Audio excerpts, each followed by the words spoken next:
EV तो साफ है, मगर वो जहाँ से चार्ज हो रही है वो बिजली कहाँ से आ रही है। आज हम पेट्रोल डीजल से पीछा छुड़वाने के लिए ईवीज की तरफ तो भाग रहे हैं, लेकिन इसका मतलब ये नहीं है कि हम आज़ाद हो चुके हैं। हम सिर्फ अपना मालिक बदल रहे हैं। अगर आप लिथियम आयन बैटरी पर पूरी तरह से डिपेंडेंट हो गए हैं तो आपकी आज़ादी का पूरा कंट्रोल आने वाले वक्त में चाइना के हाथों में होगा। नमस्ते। क्या आपको लगता है कि दुनिया का अगला वर्ल्ड वॉर किसी जमीन के लिए या फिर पेट्रोल के लिए लड़ा जाएगा? अगर आपका जवाब है हाँ, तो आप बिल्कुल गलत हैं, क्योंकि आज के इस दौर में सबसे बड़ा जियोपॉलिटिकल वेपन ना तो पेट्रोल है और ना ही कोई जमीन, ना ही कोई यूरेनियम। वो एक ऐसा चीज है जो अभी इस वक्त आपके हाथों में मौजूद है, लिथियम। लिथियम एक ऐसा व्हाइट गोल्ड जिसके बिना ना आपका स्मार्टफोन चल सकता है, ना एलन मस्क की टेस्ला और ना किसी देश की मॉडर्न मिलिट्री। लेकिन सवाल यह है कि इस एलिमेंट पर कब्जा करने के लिए दुनिया की सुपर पावर्स किस हद तक जाने को तैयार है। इंडिया में और कई बड़े देशों में आज भी 60 to 70% बिजली कोयले से ही जनरेट की जा रही है। जब पेट्रोल और डीजल का प्राइस बढ़ता है तो हमारे पॉकेट पर सीधा असर पड़ता है। लेकिन सोचिए, अगर पेट्रोल की जरूरत पूरी तरह से खत्म हो जाए तो क्या इंडिया आजाद हो पाएगा? क्योंकि हम पेट्रोल की डिपेंडेंसी से निकलकर एक नए जाल में फंस रहे हैं जिसका नाम है लिथियम आयन बैटरी, एक ऐसी टेक्नोलॉजी जो पूरी दुनिया को कंट्रोल कर रही है। आज के इस वीडियो में हम इस व्हाइट गोल्ड लिथियम की पूरी सच्चाई को डिकोड करेंगे। दुनिया को लगता है कि ईवी चलाने से कार्बन एमिशन जीरो हो जाता है और पर्यावरण बच रहा है। ईवी खुद चलते वक्त धुआं नहीं देती, मगर एक ईवी को रेडी करने और उसके लिथियम आयन बैटरी को रेडी करने का जो प्रोसेस होता है वो काफी ज्यादा डर्टी और कार्बन हैवी होता है। एक नॉर्मल पेट्रोल डीजल कार के मुकाबले एक ईवी को बनाने में लगभग 50 to 70% ज्यादा कार्बन एमिशन होता है। इसका सबसे बड़ा कारण है लिथियम, कोबाल्ट और निकल की माइनिंग और इसे बैटरी में कन्वर्ट करने की हाई एनर्जी प्रोसेस। ईवी तो साफ है, मगर वो जहाँ से चार्ज हो रही है वो बिजली कहाँ से आ रही है। यानी आप अपने ईवी को थर्मल पावर प्लांट से ही चार्ज कर रहे हैं। इसका मतलब ये हुआ कि पॉल्यूशन खत्म नहीं हुआ, सिर्फ शिफ्ट हो गया। एक ईवी को एनवायरनमेंट के लिए सच्चे मायने में ग्रीन बनने के लिए 30 to 50,000 किलोमीटर तक चलाना पड़ता है, तब जाकर वो अपने मैन्युफैक्चरिंग के दौरान किए गए पॉल्यूशन को कंपनसेट कर पाता है। अगर कोई गाड़ी कम चलता है तो वो ईवी एनवायरनमेंट का नुकसान ज़्यादा करता है। लिथियम आयन बैटरीज की लाइफ 8 to 10 ईयर्स की होती है। इसके बाद इनका क्या होगा? आज भी दुनिया में 5% से कम लिथियम बैटरीज रिसाइकल हो पाती है, बाकी सब कचरे में चली जाती है, जिससे टॉक्सिक केमिकल्स पानी में घुल रहे हैं और जमीन में मिल रहे हैं। जैसे पिछली सदी में बिना क्रूड ऑयल के किसी देश की इकोनॉमी, ट्रांसपोर्ट या मिलिट्री नहीं चल सकती थी, ठीक वैसे ही आने वाले वक्त में बिना लिथियम के कोई भी देश एनर्जी और डिजिटल के मामले में सरवाइव नहीं कर पाएगी। दुनिया हाइड्रोकार्बन एनर्जी जैसे पेट्रोल और डीजल से निकलकर अब इलेक्ट्रॉन इकोनॉमी, बैटरीज और रिन्यूएबल एनर्जी की तरफ बढ़ रहा है। इसका मतलब ये है कि जमीन से तेल निकालने वाले नहीं, बल्कि लिथियम कंट्रोल करने वाले देश दुनिया पर राज करेंगे। पहले पेट्रो स्टेट्स जैसे सऊदी अरेबिया, यूएई और रसिया जैसे बड़े देश ग्लोबल पॉलिटिक्स को डिक्टेट करते थे, क्योंकि उनके पास तेल का कुआं था। अब इलेक्ट्रो स्टेट्स का दौर है। जो देश लिथियम आयन बैटरीज का मैन्युफैक्चरिंग करेगा वही देश आने वाले टाइम में राज करेगा। अगर कल को किसी दो देशों के बीच तनाव पैदा होता है तो तेल की सप्लाई रोकने की जरूरत नहीं पड़ेगी। सिर्फ लिथियम बैटरीज की सप्लाई रोक दो तो उस देश की स्मार्टफोन, ईवीज और मिलिट्री सिस्टम ठप हो जाएंगे। जैसे तेल के लिए OPEC organization of the petroleum exporting countries एक कार्टल्स है जो प्राइस कंट्रोल करता है। वैसे ही अब साउथ अमेरिका में लिथियम ट्रायंगल बोलिविया, अर्जेंटीना और चिली बन चुका है। दुनिया का लगभग 50% से ज़्यादा लिथियम इसी ट्रायंगल के जमीन के नीचे है। तेल पर अमेरिका और मिडल ईस्ट का दबदबा था, मगर लिथियम के मामले में चाइना सबसे टॉप पर है। भले ही सबसे ज़्यादा लिथियम साउथ अमेरिका या ऑस्ट्रेलिया में निकलता हो, लेकिन उस रॉ लिथियम को रिफाइन करके यूजेबल बैटरी ग्रेड मेटल बनाने में 60% से ज़्यादा कंट्रोल अकेले चाइना के पास है। साउथ अमेरिका के एंडीज माउंटेन के ऊंचे इलाकों पर एक ऐसा बॉर्डर जंक्शन है जहां 3 देश आपस में मिलते हैं, अर्जेंटीना, बोलिविया और चिली।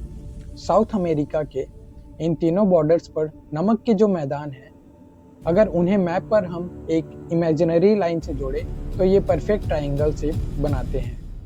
इसी को लिथियम ट्रायंगल्स कहते हैं। ये जो पूरा इलाका है अटाकमा डेजर्ट के पास, ये बेहद सूखा और बंजर है, लेकिन इस बंजर जमीन के नीचे दुनिया का लगभग 50 से 60% लिथियम छुपा हुआ है। ये दुनिया का सबसे बड़ा नमक का मैदान है, टोटल 10,582 स्क्वायर किलोमीटर्स का। अकेले इस जगह पर दुनिया का सबसे ज्यादा लिथियम डिपॉजिट है। चिली ये सबसे ज्यादा ड्राई जगह है, मगर यहाँ की लिथियम की क्वालिटी और कंसंट्रेशन सबसे अच्छा माना जाता है, जिसे निकालना काफी सस्ता और आसान भी है। अर्जेंटीना का ये हिस्सा तेजी से नए माइनिंग का हब बनते जा रहा है। यहाँ प्रोडक्शन रिकॉर्ड लेवल्स पर बढ़ रही है। लोगों को लगता है कि लिथियम भी कोयले की तरह खुदाई कर निकाली जाती है, मगर लिथियम ट्रायंगल में ऐसा नहीं है। यहाँ लिथियम पत्थर में नहीं, बल्कि जमीन के नीचे नमकीन पानी, जिसे ब्राइन कहते हैं, उसमें घुला हुआ होता है। माइनिंग कंपनीज जमीन में बड़े बड़े होल्स करती है, उस नमकीन पानी को ऊपर पंप करती है और बड़े बड़े तालाबों में भर देती है। सूरज की धूप से पानी भाप बनता है और नीचे छूट जाता है व्हाइट लिथियम साल्ट।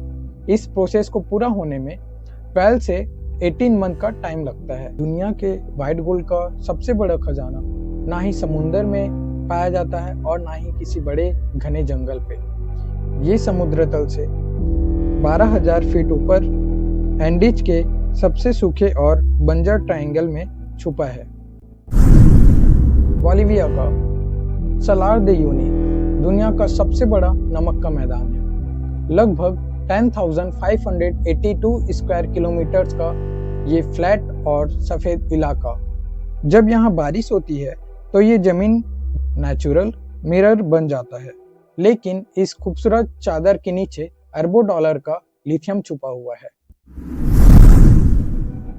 इस सुपर साल्टी वाटर को बड़े बड़े पंप्स के थ्रू ऊपर लाया जाता है और तालाबों में भरा जाता है। ये तालाब इतने बड़े बड़े होते हैं कि स्पेस के सैटेलाइट से इन्हें साफ साफ देखा जा सकता है। इनका रंग ब्लू से येलो तक चेंज होते रहता है। ये देखने में काफी ज्यादा फ्यूचरिस्टिक सा लगता है।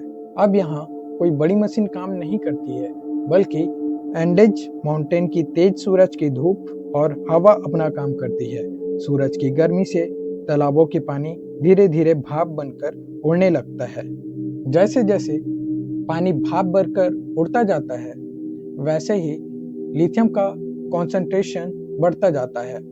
इस प्रोसेस को पूरा होने में 12 से 18 मंथ का लंबा वक्त लगता है। जब पानी पूरी तरह से उड़ जाता है तो लास्ट में एक गाढ़ा केमिकल लिक्विड बचता है और उसे केमिकल प्रोसेसिंग प्लांट में भेज दिया जाता है। वहाँ सोडियम कार्बोनेट और बाकी केमिकल्स को डालकर बचे हुए मैग्नीशियम और इम्प्योरिटीज को अलग कर लिया जाता है। लास्ट में बचता है एक चमकता हुआ सफेद पाउडर, जिसे लिथियम कार्बोनेट कहते हैं।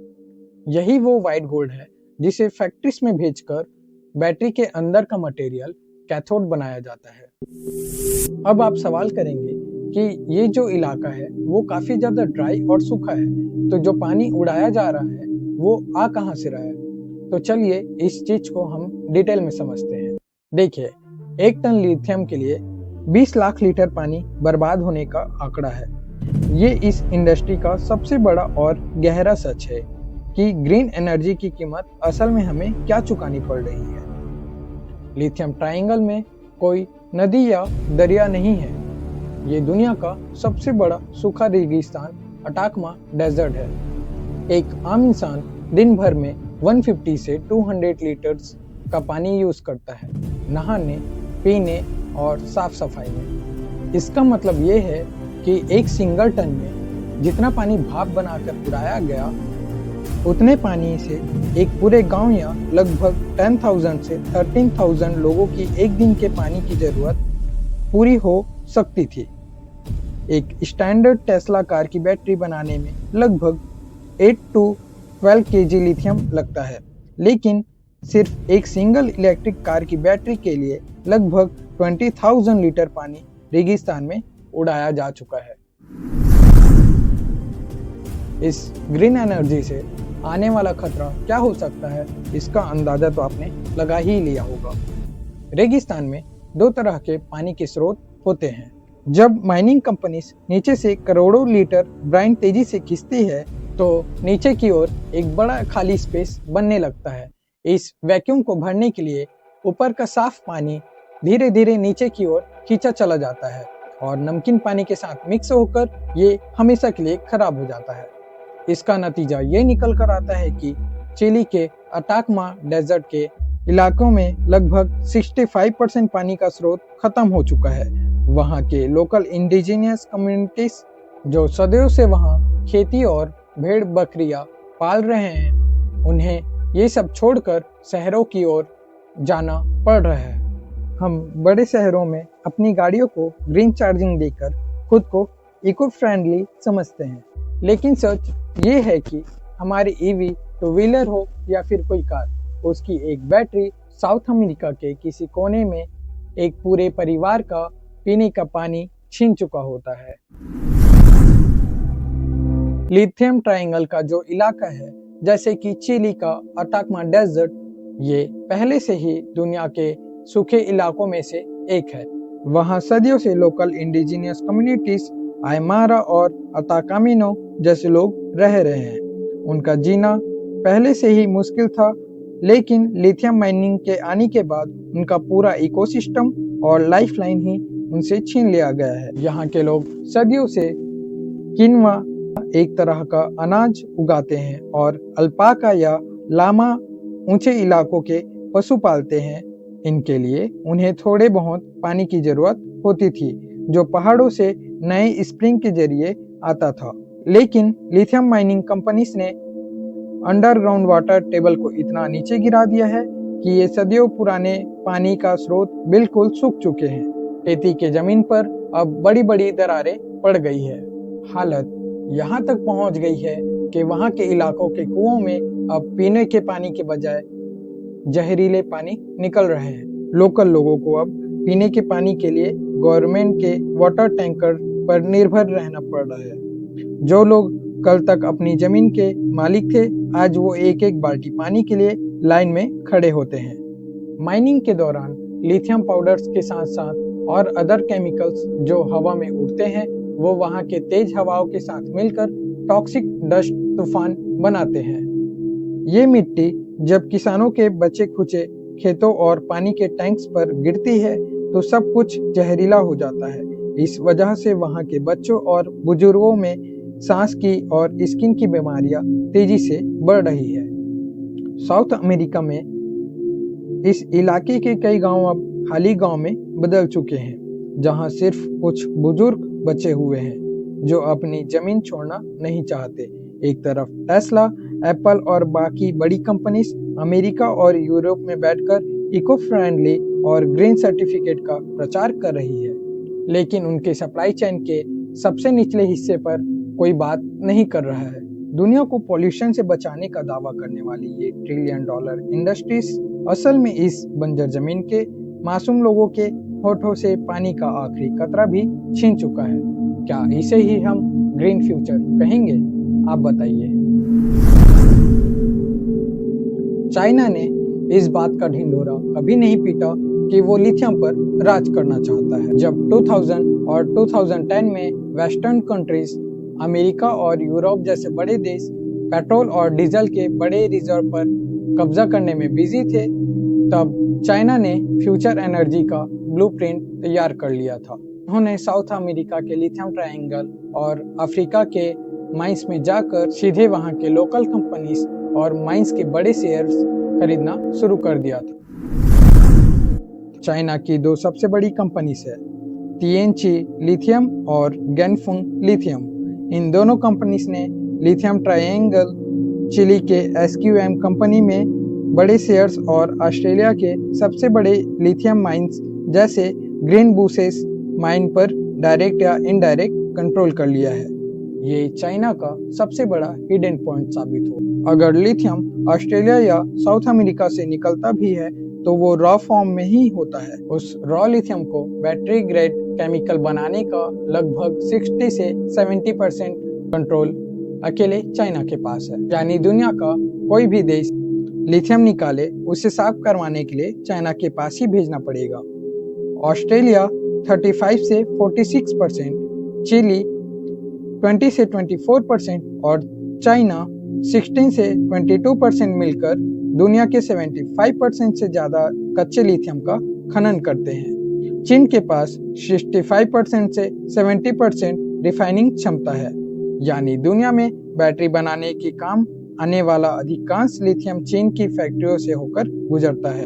दुनिया की सबसे बड़ी बैटरी बनाने वाली कंपनी CATL अकेले पूरी दुनिया की 1/3 1/3 EV बैटरी सप्लाई करती है। टेस्ला से लेकर BMW तक सब इस पर निर्भर है।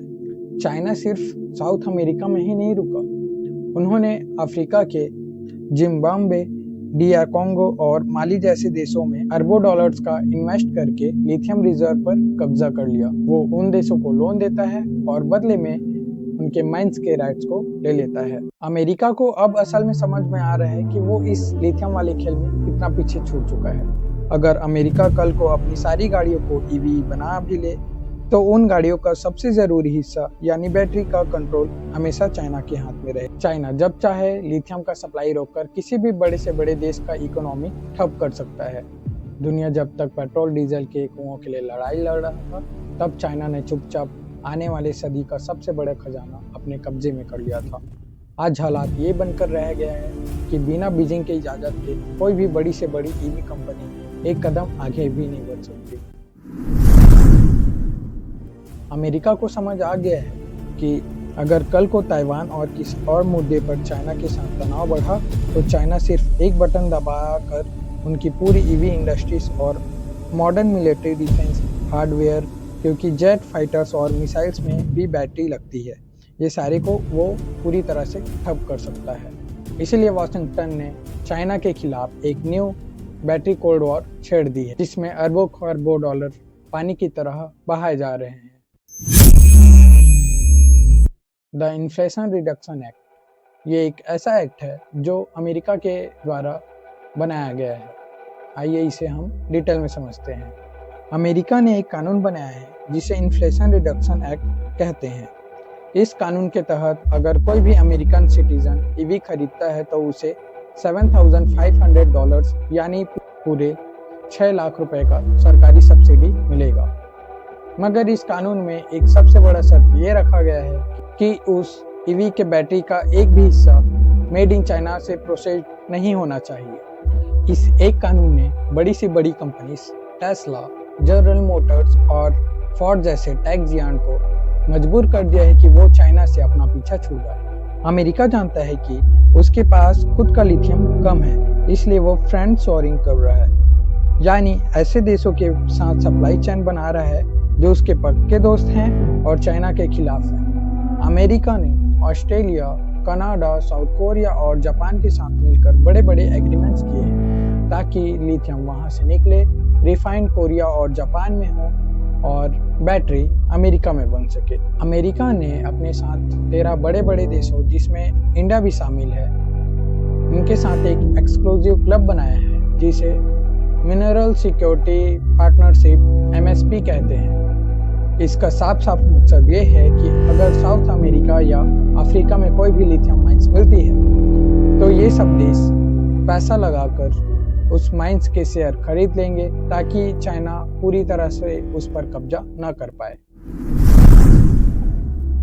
अमेरिका सिर्फ बाकी देशों पर निर्भर नहीं रहना चाहता। नेवादा के रेगिस्तान में एक जंगल है जिसे थैकर पास कहते हैं। ये अमेरिका का सबसे बड़ा लिथियम रिजर्व है। यूएस गवर्नमेंट ने इस प्रोजेक्ट के लिए 2.2 बिलियन लगभग 18,000 करोड़ का लोन दिया है और जनरल मोटर्स ने इसमें डायरेक्ट इन्वेस्टमेंट किया है। अमेरिका चाहता है कि यहाँ जल्द से जल्द लिथियम निकलना शुरू हो ताकि वो पूरी तरह से आज़ाद हो सके। पीछे से टेक जियांट्स जैसे टेस्ला खुद डायरेक्टली माइनिंग कंपनी से डील कर रहा है। एलन मस्क ने तो ये तक कह दिया है कि लिथियम रिफाइनिंग का बिजनेस सॉफ्टवेयर जितना प्रॉफिटेबल है और वो जल्द से जल्द लिथियम रिफाइनिंग डालना शुरू कर देगा। टेस्ला अब टेक्सास में अपनी खुद की लिथियम रिफाइनरी खड़ा कर रहा है ताकि चाइना के पीछे भागना ना पड़े। दुनिया को लगता है कि अमेरिका और चाइना के बीच तनाव सिर्फ ट्रेड या बॉर्डर्स को लेकर है, पर असल लड़ाई उस एक एलिमेंट को लेकर है जो आने वाली सदी का सुपर पावर्स डिसाइड करेगा। अमेरिका अब बैकफुट से निकलकर फ्रंट लाइन पर आ चुका है। ये नया कोल्ड वॉर अब बहुत ही खतरनाक मोड़ ले रहा है। आज की तारीख में इंडिया अपनी जरूरत का 70 से 80% लिथियम आयन बैटरीज और सेल्स डायरेक्ट चाइना से इंपोर्ट करता है। जैसे हम क्रूड ऑयल्स के लिए मिडल ईस्ट पर निर्भर हैं, वैसे ही हम स्मार्टफोन, स्मार्ट गैजेट्स और ईवीज के लिए हम चाइना पर डिपेंडेंट होते जा रहे हैं। अगर कल को चाइना के साथ बॉर्डर पर किसी भी तरह का तनाव बढ़ता है तो चाइना पूरी तरह से सप्लाई चेन रोक सकता है। जियोलॉजिकल सर्वे ऑफ इंडिया ने जम्मू एंड कश्मीर के रियासी जिले में लगभग 5.9 मिलियन टन यानी कि 59 लाख टन लिथियम के रिजर्व्स का पता लगाया है। अगर ये लिथियम पूरी तरह से सही से निकल जाता है तो इंडिया आने वाले वक्त में दुनिया का टॉप लिथियम रिजर्व में से एक होगा। ये लिथियम बॉक्साइड और क्ले रॉक्स के अंदर फंसा हुआ है। इस लिथियम को निकालना साउथ अमेरिका के लिथियम निकालने जितना आसान और सस्ता नहीं है, बल्कि इससे कई गुना ज़्यादा महंगा है, जिसके लिए एडवांस टेक्नोलॉजी की ज़रूरत पड़ेगी जो अभी इंडिया में अवेलेबल नहीं है। इंडियन गवर्नमेंट ने 18,000 करोड़ की production link incentive PLI scheme शुरू की है। इसका मकसद ये है कि रिलायंस, टाटा और ओला जैसे बड़े इंडियन जियांट्स अब चाइना से बैटरी मंगवाने के बजाय इंडिया के अंदर ही मेगा गीगा फैक्ट्रीज खड़ी कर रहे हैं ताकि लिथियम आयन सेल्स देश में बन सके। इंडिया जानता है कि हमें लिथियम निकालने में काफ़ी वक्त लग जाएगा, इसलिए इंडियन गवर्नमेंट ने एक स्पेशल कंपनी बनाई है जिसका नाम काबिल है। इस कंपनी ने सीधे साउथ अमेरिका जाकर वहां के बड़े बड़े 5 लिथियम ब्लॉक्स को लीज पर खरीद लिया है। यानी अब इंडिया वहां खुद माइनिंग करेगा और लिथियम को देश में लेकर आएगा। इंडिया में माइंस मिलना एक बात है, मगर उस रॉ पत्थर को साफ करके लिथियम ग्रेड बैटरी बनाना दूसरी बात है। इंडिया के पास अभी तक कमर्शियल लेवल पर लिथियम रिफाइनिंग टेक्नोलॉजी नहीं है। अगर हमने जल्द से जल्द रिफाइनरीज नहीं लगाई तो हमें लिथियम रिफाइनरी के लिए फिर दूसरे देश पर निर्भर रहना पड़ेगा। जम्मू कश्मीर का जो इलाका है वो हिमालय के पास है, जो कि एक इको सेंसिटिव जोन है। वहाँ भारी माइनिंग करने से पर्यावरण और लोकल नदियों पर क्या असर पड़ेगा, ये इंडिया के लिए सबसे बड़ा धर्म संकट है। इंडिया अब पेट्रोल डीजल से आज़ाद होकर ईवी की तरफ आगे तो बढ़ रहा है, लेकिन हम एक नए जाल में ना फंसे, इसीलिए हम जम्मू कश्मीर के पहाड़ों से लेकर साउथ अमेरिका के रेगिस्तान तक हर जगह पर अपना पावर खड़ा कर रहे हैं। ये लड़ाई इंडिया के नए आत्मनिर्भर भविष्य की है। खानजी विदेश इंडिया लिमिटेड काबिल कोई आम कंपनी नहीं है, बल्कि ये इंडिया की 3 सबसे बड़ी सरकारी कंपनीज NALCO, SCL और MECL का यूनिक जॉइंट वेंचर है। इसका एक ही मकसद है कि दुनिया में कहीं भी लिथियम मिले उसे इंडिया के लिए खरीद लो। पिछली सदी में दुनिया मिडल ईस्ट और उनके तेल के कुओं के जाल में फंसी हुई थी। तेल के दाम बढ़ते थे तो पूरी दुनिया में महंगाई बढ़ जाती थी और तेल के कब्जे के लिए बड़े बड़े युद्ध हुआ करते थे। आज हम पेट्रोल डीजल से पीछा छुड़वाने के लिए ईवीज की तरफ तो भाग रहे हैं, लेकिन इसका मतलब ये नहीं है कि हम आज़ाद हो चुके हैं। हम सिर्फ अपना मालिक बदल रहे हैं। अब हम मिडल ईस्ट के ऑयल ट्रैप से निकलकर चाइना और साउथ अमेरिका के लिथियम ट्रैप पर फंसते जा रहे हैं। प्लैनेट अर्थ के लिए कार्बन फुटप्रिंट अभी भी बहुत बड़ा है। पहले वाशिंगटन और रियाद पूरी दुनिया की इकोनॉमी चलाते थे, मगर आने वाले वक्त में बीजिंग पूरी दुनिया की एनर्जी सप्लाई चेन की चाबी लेकर बैठेगा। अगर आप लिथियम आयन बैटरी पर पूरी तरह से डिपेंडेंट हो गए हैं, तो आपकी आज़ादी का पूरा कंट्रोल आने वाले वक्त में चाइना के हाथों में होगा। अगर इंडिया को सही मायने में आज़ाद होना है, तो दूसरे देशों से लिथियम डिपेंडेंसी को कम करना होगा। अब आप पूछेंगे कि डिपेंडेंसी कैसे कम करें, क्योंकि पेट्रोल डीजल का यूज़ तो हमें कम करने के लिए बोला जा रहा है, तो ईवी तो यूज़ करना ही पड़ेगा। तो आइए इसे मैं डिटेल में समझाता हूँ। सोडियम आयन बैटरीज जो नमक से बनती है। नमक दुनिया में हर जगह सस्ते में मौजूद है और इसमें चाइना और साउथ अमेरिका की कोई मोनोपोली नहीं हो सकती। इंडिया की रिलायंस और कई बड़ी कंपनीज इस पर तेजी से काम कर रही है। हाइड्रोजन फ्यूल सेल्स, जहां गाड़ियां हाइड्रोजन से बनी गैस से चलेगी और धुएं की जगह सिर्फ साफ पानी छोड़ेगी। सॉलिड स्टेट बैटरीज जो लिथियम आयन बैटरी से कई ज़्यादा सेफ है और इसमें लिथियम की मात्रा बहुत कम लगता है। इन सभी का यूज़ करके हम आने वाले वक्त में दूसरे देशों से लिथियम डिपेंडेंसी को कम कर सकते हैं। तो दोस्तों, अगली बार जब आप किसी भी इलेक्ट्रिक कार को सड़क पर बिना धुआं छोड़े निकलते देखें, तो एक बार जरूर सोचिए कि क्या हम सच में धरती को बचा रहे हैं या फिर पुराने जाल से निकलकर आने वाली सदी के सबसे बड़े खतरनाक नए जाल पर फंस रहे हैं। आपको क्या लगता है, क्या इंडिया जम्मू कश्मीर के लिथियम रिजर्व और अर्जेंटीना के काबिल डील से इस नए एनर्जी वॉर को जीत पाएगा? अगर आपको इस वीडियो से कुछ सीखने को मिला हो तो इस वीडियो को लाइक जरूर करें, इससे हमें एक मोटिवेशन मिलता है। और चैनल को सब्सक्राइब जरूर करें और अपने दोस्तों के साथ साझा करें। जय हिंद।